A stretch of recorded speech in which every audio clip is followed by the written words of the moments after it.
Teman-teman, pernah nggak kalian merasa semakin tinggi jabatan dan gaji di kantor, kok rasanya uang justru makin cepat habis? Dulu waktu masih staf baru, kita tuh bisa nabung. Tapi setelah udah lama bekerja, kok tabungan malah jalan di tempat ya?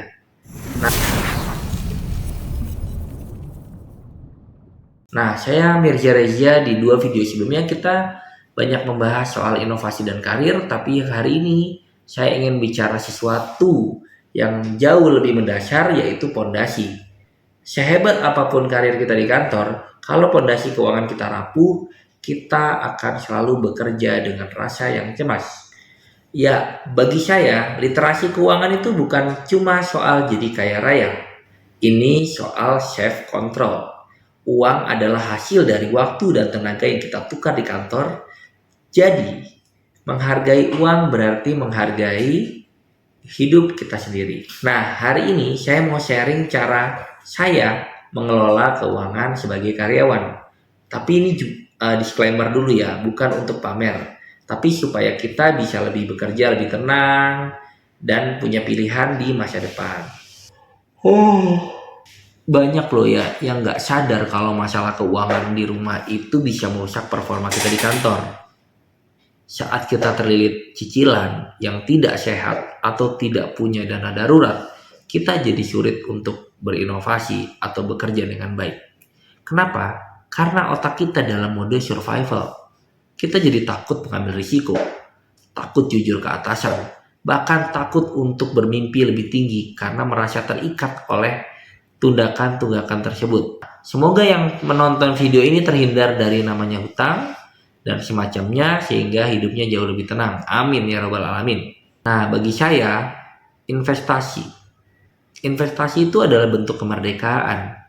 Saat keuangan kita sehat, kita bekerja karena ingin berkontribusi, bukan karena terpaksa untuk bertahan hidup. Kualitas kerja orang yang merdeka secara finansial itu beda banget. Mereka itu bisa lebih fokus, lebih berani memberikan solusi, dan pastinya ya insya Allah lebih bahagia ya. Jadi rahasia kerja bagus, menurut saya nih ya simple. Saya pastikan dapur saya aman dulu. Lalu bagaimana saya membagi penghasilan saya tiap bulan?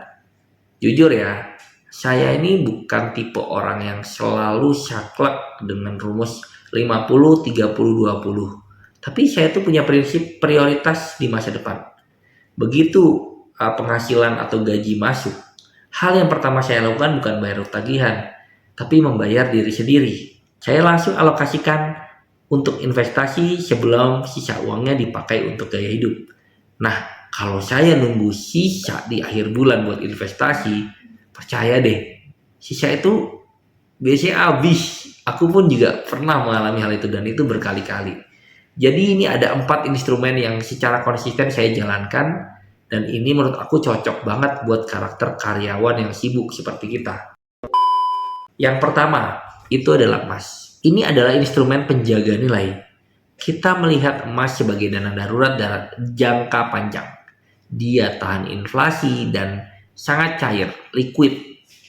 Saat ini kita butuh dalam keadaan bisa liquid kalau dalam keadaan mendesak. Yang kedua, SBN atau surat berharga negara. Sebagai karyawan yang mencintai negeri kita, SBN itu adalah salah satu instrumen investasi yang menurut saya favorit. Risikonya sangat rendah karena dijamin negara dan kita dapat kupon tiap bulan. Ini tuh seperti kayak gaji tambahan secara pasif. Yang ketiga, saham. Di sini saya bermain lebih strategis. Saya tidak trading harian karena saya harus fokus bekerja di kantor. Saya pilih perusahaan-perusahaan yang fundamentalnya kuat untuk jangka panjang. Yang keempat, mata uang asing. Ini adalah bagian dari manajemen risiko. Mengingat saya punya rencana mungkin jalan-jalan atau mungkin lanjut studi ke luar negeri, memiliki aset dalam mata uang asing itu menurut saya cara mengamankan daya beli saya di masa depan.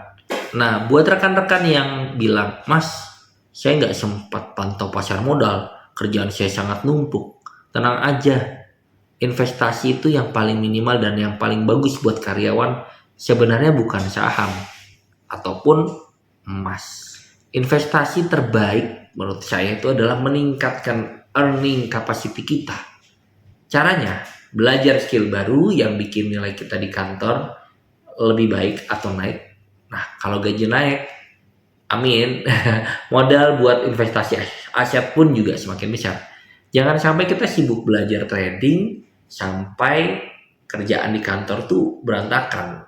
Ya otomatis karir akan macet kan kayak gitu.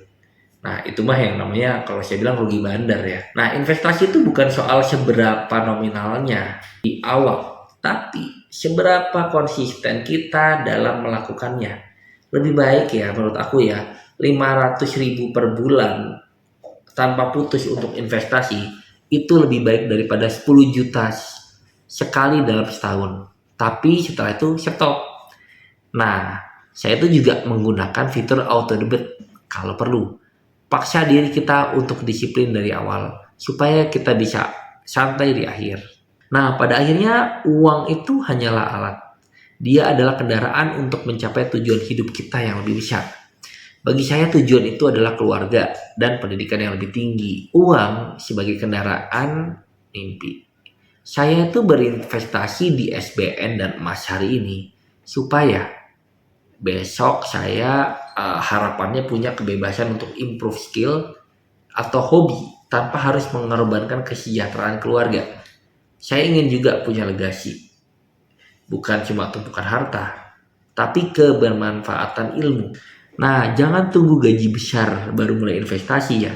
Mulai dengan apa yang ada di tanganmu saat ini. Kendalikan pengeluaranmu, maka kamu akan mengendalikan masa depanmu. Gimana dengan kalian? Instrumen investasi apa yang jadi favorit kalian saat ini? Atau ada yang masih ragu untuk mulai? Yuk kita diskusi sehat di kolom komentar ya. Saya Mirza Reza Barki. Terima kasih sudah menyimak dan menonton video saya. Sampai jumpa di video selanjutnya. Stay disiplin, stay wealthy. Bye.